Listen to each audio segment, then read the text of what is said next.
حضور نے فرمایا تین چیزیں ہیں نجات دلانے والی اور تین چیزیں ہلاک کرنے والی۔ ہلاک کرنے والی چیزوں میں آپ نے شمار کرایا نفس کی خواہش جس کی پیروی کر لی جائے، نفس نے کہا یہ کرو تم نے کرنے لگ گئے، یہ نہیں دیکھا کہ حلال ہے یا حرام ہے۔ اور مال کی حرص جو ہے تمہارے دل میں، اگر تم اس کی پیروی کرتے ہو، اسی کے پیچھے لگتے ہو، تو یہ بھی ہلاک کرنے والی۔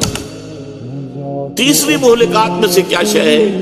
انسان کا اپنے آپ کو کچھ سمجھنا، اعجاب المرء بنفسہ، اور فرمایا وَهِيَ أَشَدُّهُنَّ، یہ جو ہے شدید ترین ہے، سخت ترین ہے۔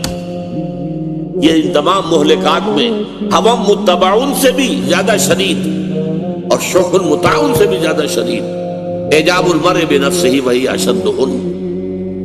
اس کا ایک مطلب تو یہ ہے کہ اننی من المسلمین، میں بھی مسلمانوں میں سے